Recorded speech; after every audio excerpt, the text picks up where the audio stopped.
All right, Garrett, it's great to see you again at the coffee shop. Thanks for Yeah, taking some time to see to meet you. with us today.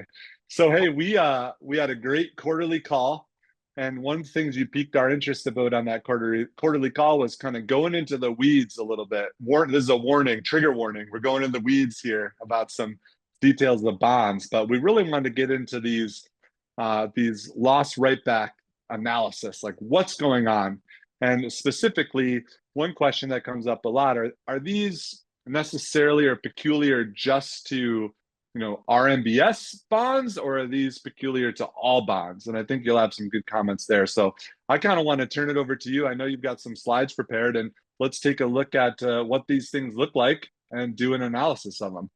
All right, great, thanks. Yeah, lots to talk about there, but the big question that keeps coming up, especially folks that have been with us from the beginning, was kind of how much is left of this trade.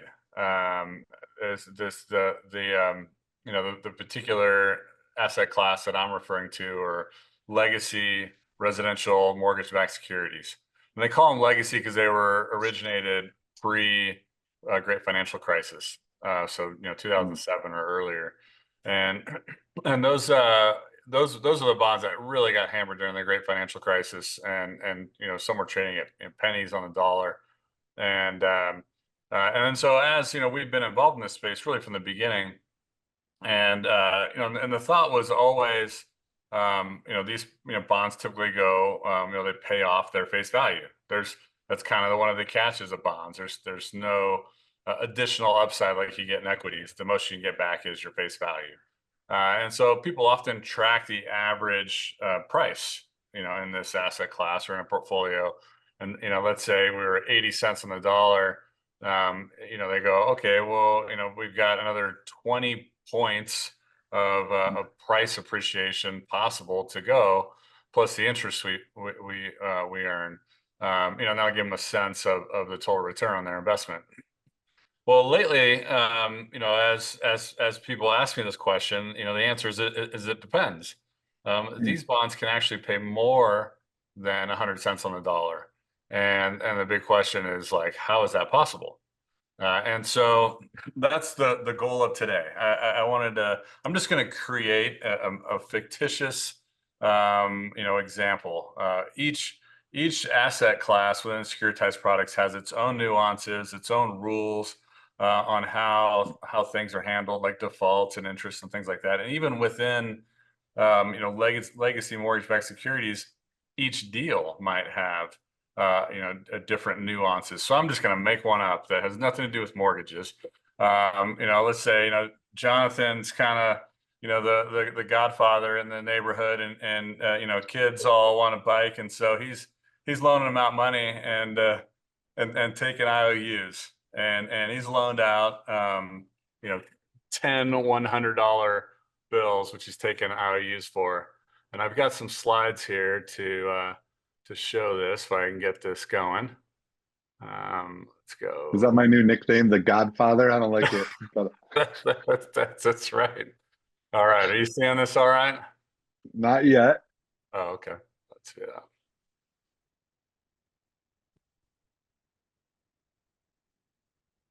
There we go. Yep. All right. All right. So here I got, this box represents kind of the balance sheet of the asset class. And we've got in here 10 loans, each worth $100. And he's making these kids pay 10% interest. At some point, Jonathan wants to go over to the next neighborhood and do it again, but he's got to free up some balance sheets. So he's going to package these up and sell them out to investors. So he makes two bonds the bonds are secured by this asset of 10 loans that are throwing off 10% interest a year. The top bond, we'll say, is the top 80% of the capital structure. It's going to get the first dollars in, and it's going to be the last to take the losses. Bond B is the bottom 20%. This is more risky, and it's going to be the first to take losses and the last to get paid off. So it'll be longer and riskier, but it'll have a higher coupon on it. So the top bond since that's a lot less risky than just the loans themselves, because it has some cushion in it, uh, we're only going to pay 6% coupon on that.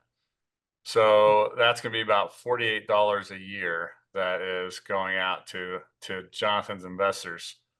Bond B is, since it's more risky and it's longer, it's requiring, in order to get somebody to buy that piece, you had to pay a 15% coupon. So about $30 a year is going out to that bottom bond B holder. And so there's $100 of interest received each time the kids make the payments on their bike loans. Jonathan pays out $48 to coupon A, $30 to coupon B, and now there's $22 left over. We call this excess interest. Jonathan doesn't get to keep this. This, at least in my made up deal here, this goes to pay down that top bond first because it gets all the cash flow first. So what happens is that bond A shrinks. And so in the second year, the face value of that bond went from $800, $778. So the interest that we have to pay is dropping. It's now $46.68.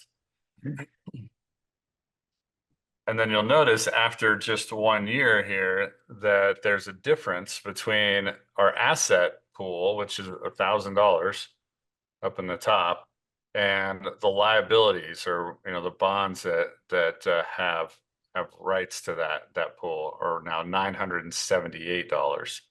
So we call this, it's over collateralized now. It's got more collateral than the face value of the bonds. And this happens in residential mortgage-backed securities, or can happen. So after many years, we still have this pool of 10 loans. $100 comes in, so now we've paid off, I didn't even figure out how many years, let's say like 5-6 years. We paid off a lot of that top bond. We're only paying out $24 now to that bond A because this paid off quite a bit. Bond B is still getting $30. Now we've got $46 of excess interest. So it's accelerating the pay down of that bond A.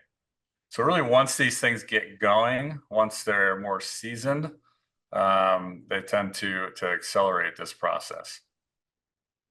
And now we only have $600 of bond outstandings versus $1,000 of assets. Now, I'm neglecting on purpose a lot of things here. These aren't, they're not amortizing like mortgages. There's no principal. This is just the interest. We're just focusing on excess interest here. But, so what if there's a default? One of the kids can't pay. Let's say 2 of them can't pay. So 2 loans default, and then the godfather goes and gets their bikes and sells them and recovers $150. So there's a $50 loss in this asset class. So up there on the balance sheet, you can see we 20% of the pool is gone. $150 were recovered, $50 of losses. How does that impact the bonds? Well, bond A is top of the capital structure. It's going to get paid first. So that $150 that was recovered pays down bond A. And so in the mortgage world, this would be, if somebody defaults on their home, the bank goes and forecloses and sells the home, and the recovery, if they don't get it all back, let's say they get 80 or 90 cents on the dollar back, that, the portion they get back goes to bond A. The $50 loss in this example is going to be applied to bond B, and that'll be off of the bottom. So how does the interest look this year? And there's different rules across different asset classes, but in this case, we received $80 of interest from these loans because 2 of them defaulted. We still paid $48 out to bond A, $30 to bond B, and there's just a little bit of excess interest left over that goes to pay down. Sorry, in this case, goes to write back bond B's losses. So bond B had $50 a loss. Now it's only $48. So it's starting to repair itself. Year 2 now, because bond A and bond B are smaller, we're paying out less interest. So we still get $80 in. We're only paying $39 to bond A, $22.80 to bond B. And so now we're back with a significant amount of excess interest. That, where's that going to go? That's going to go to repair that loss in bond B. Over time, you can see that bond B would be made whole again, and then bond A would start getting paid down again. So getting into how these bonds can pay more than par. In this example, this is bond B, so that one at the bottom of the capital structure after a loss. At origination, it was $200 face value, but it took a $50 loss. So now it's $150 face value. And if you buy that at par or 100, remember bond prices are really percentages, so it's percentage of face value. So if you buy it at 100, that's 100% of 150. $150 is what it would cost you to buy bond B. Well, let's say you're analyzing this bond and you go, well, it's already taken some losses, and these kids, they don't have any income. I think there might be more losses, and so you're not going to pay 100 cents on the dollar. You say, I'll pay 50 cents on the dollar, or price of 50. So I'm going to pay 75 now to purchase this bond. And for the better part of a decade or two almost, as we talked to investors about this asset class, we thought the likelihood of getting par back was pretty high. And we were talking about getting this $150 back. And I'm talking, 2009, 10, 11, 12, up through, kind of pre-COVID, saying, yeah, I think, we can get par back. And so as people track the price and we're at 60 and 70, they could kind of see how much runway was left, how much upside was left. But now we're saying, like, what if that excess interest is able to repair this bond and we get $200 back? And if that was kind of a guaranteed thing and you were going to buy this bond, you'd say, hey, I'm going to pay 133% of par because this is going to pay me 200. Even though the face value was 150, if you get 200, that's it's really like a price of 133. And so as we talk to investors, right now, the average price of what we traffic in is around 70. And people say, okay, is there 30 points of upside plus the interest? And a lot of cases that depends. How many bonds have the ability to write back, and how much can they write back? I've seen bonds, trade at prices of 200, 300, because that write back was essentially banked in the deal, and a high likelihood that you get it back. And so they'll trade above par. To answer one of your questions earlier, Jonathan, it's not unique solely to legacy residential mortgage-backed securities, but it's pretty rare.